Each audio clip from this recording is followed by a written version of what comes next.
Hello मेरे प्यारे प्यारे दोस्तों, मैं आज आप सभी को नया टॉपिक आप लोग का क्लास 11th का पढ़ाने जा रहा हूँ। चलिए आज हम लोग आगे अध्ययन करते हैं।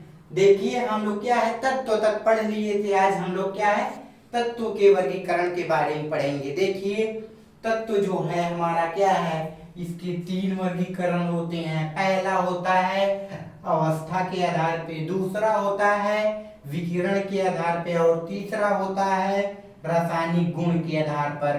यह हमारा जो तत्व होता है 3 इसका वर्गीकरण होता है। पहला आज हम लोग पढ़ेंगे। देखिए पहला क्या है, पहला है अवस्था के आधार पर। देखिए अवस्था के आधार पर क्या होते हैं, 3 होते हैं। पहला ठोस, दूसरा द्रव्य, तीसरा गैस।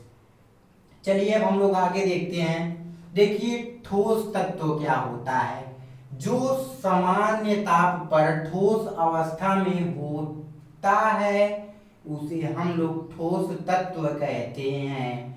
जैसे में हमारा क्या हो गया, एग्जाम्पल हो गया Fe हो गया और Ag हो गया, Au हो गया, Pt हो गया, MO etc।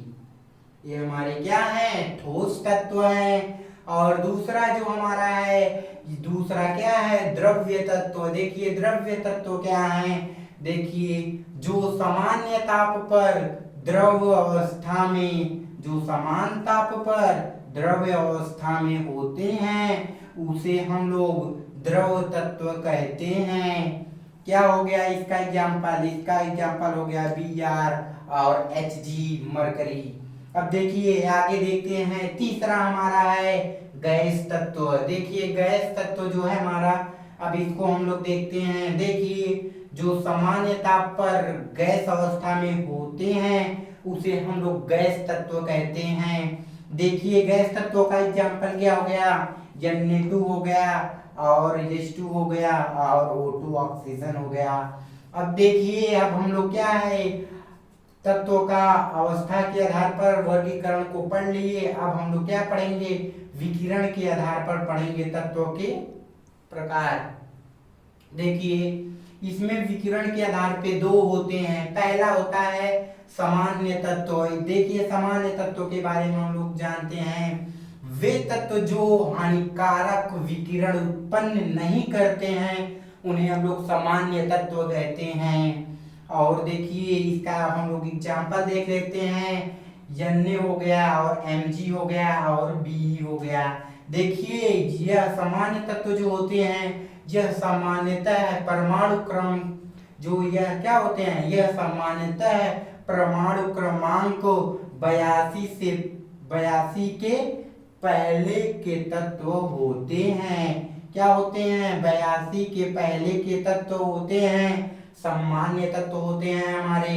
अब देखिए दूसरा क्या है हमारा, दूसरा है रेडियो एक्टिव तत्व। देखिए रेडियो एक्टिव तत्व क्या होता है, वे तत्व जो हानिकारक विकिरण उत्पन्न करते हैं उसे हम लोग रेडियो एक्टिव तत्व कहते हैं। अब देखिए रेडियो एक्टिव तत्व का एग्जाम्पल क्या है। देखिए इसका हो गया U हो गया और क्या हो गया Ra हो गया और क्या हो गया Fr आदि।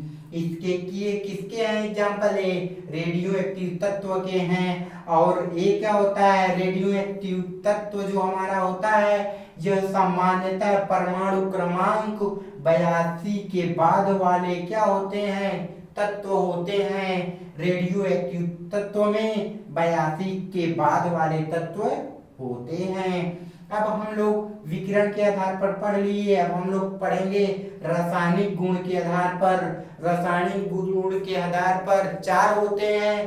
पहला होता है धातु, दूसरा होता है अधातु और तीसरा होता है उपधातु और चौथा होता है मिश्र धातु।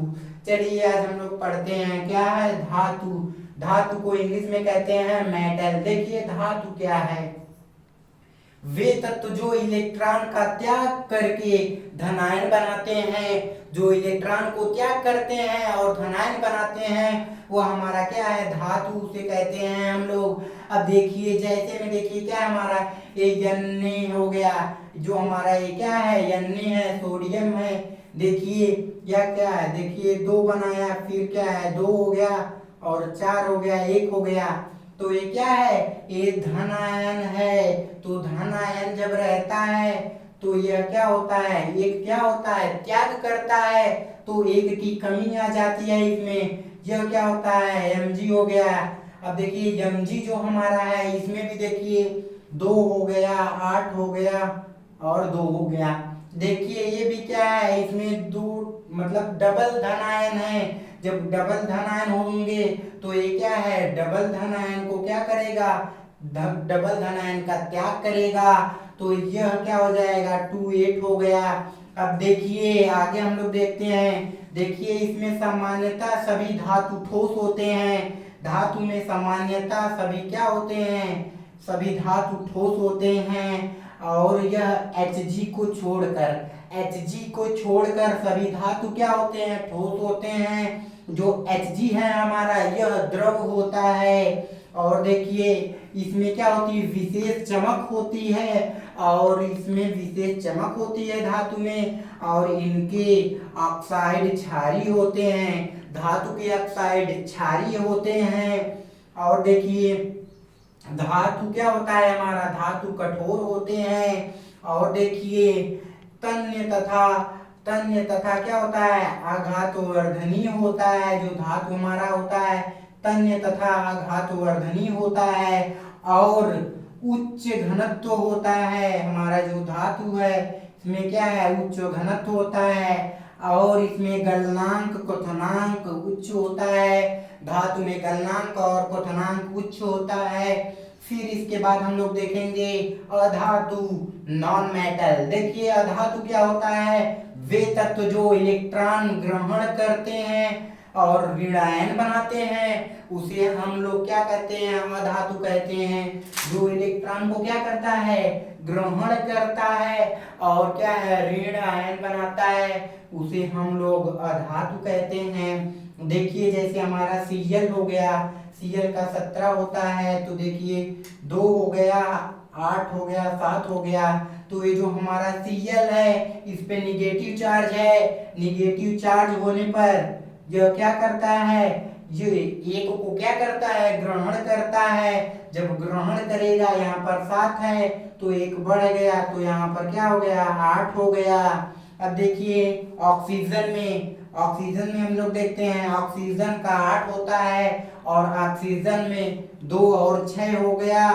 तो ऑक्सीजन जो होता है इस पे क्या होता है, दो इस पे क्या होता है, ऋण आयन होता है। 2 ऋण आयन होता है। तो यह क्या करेगा, 2 को क्या करेगा, ग्रहण करेगा। जब जिस पे 2, अगर यहीं पर 3 रहता, अगर किसी पे मान लीजिए 3 रहेगा, 4 रहेगा, तो वह 4 को ग्रहण करेगा।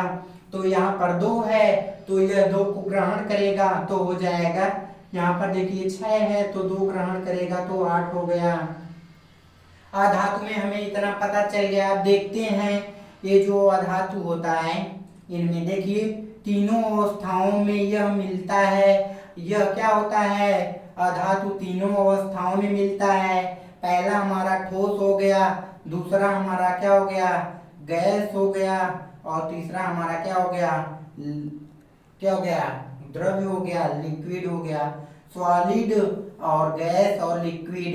सॉलिड में क्या होता है, जो हमारा सॉलिड होता है, यह सॉलिड जो हमारा होता है, इसे हम लोग क्या कहते हैं, क्या कहते हैं इसको हम लोग कहते हैं आयोडीन कहते हैं। इसको हम लोग आयोडीन कहते हैं। और जो हमारा गैस होता है इसको हम लोग क्या कहते हैं, क्लोरीन और फ्लोरीन कहते हैं। और जो द्रव्य होता है, लिक्विड होता है, इसे हम लोग क्या कहते हैं, जो हमारा द्रव्य होता है इसको हम लोग कहते हैं ब्रोमीन कहते हैं। इतना हमें पता चल गया।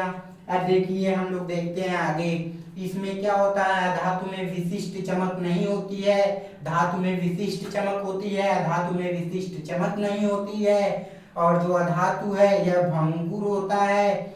और देखिए इसमें गलनांक और क्वथनांक निम्न होते हैं। और क्या होता है, इसमें विद्युत के क्या होते हैं, कुचालक होते हैं। और देखिए जैसे क्या है, अपवाद हो गया, ग्रेफाइट जो है हमारा, ग्रेफाइट जो है यह क्या है, अच्छा चालक है। और देखिए फिर देखते हैं अगली पॉइंट, निम्न घनत्व होता है, धातु में निम्न घनत्व होता है। और यह क्या करता है, धातु में ऑक्साइड अम्लीय या उदासीन होते हैं। और इसमें क्या होते हैं, हाइड्रेट और इसमें क्या होते हैं, हाइड्रेट क्या होते हैं, ऑक्सील होते हैं। क्या होते हैं, वाष्पशील होते हैं। जो हमारा क्या होता है, हाइड्राइड होता है, यह वाष्पशील होते हैं। इतना हमें पता चल गया धातु में। अब हम लोग पढ़ेंगे क्या है, तीसरा है उपधातु। अब देखिए उपधातु में हम लोग पढ़ते हैं वे तत्व जिनके गुण धातु व अधातु दोनों में मिलते हैं उसे हम लोग उपधातु कहते हैं। जैसे में देखिए, जैसे में हमारा हो गया जर्मेनियम हो गया, आर्सेनिक हो गया और सिलिकॉन हो गया और आदि। इतने हमारे क्या है उपधातु के क्या है एग्जाम्पल हैं। अब देखिए उपधातु में देख लेते हैं कुछ पॉइंट। देखिए इनके ऑक्साइड क्या होते हैं, उभयधर्मी होते हैं। इनके ऑक्साइड उभयधर्मी होते हैं। और इनमें समानताएं क्या होती हैं, एक कठोर होते हैं। यह जो हमारे उपधातु होते हैं यह सामान्यतः कठोर होते हैं। और देखते हैं, देखिए और यह क्या होते हैं, अर्धचालकों की भांति व्यवहार करते हैं। उपधातु जो हमारा है अर्धचालकों की भांति क्या है, व्यवहार करता है। और हम आपको यहाँ उपधातु तक पढ़ा दिए और अगले वीडियो में हम मिश्र धातु से स्टार्ट करेंगे। चलिए आज हम इसी के साथ अपने वीडियो को समाप्त करते हैं। ओके, जय हिंद।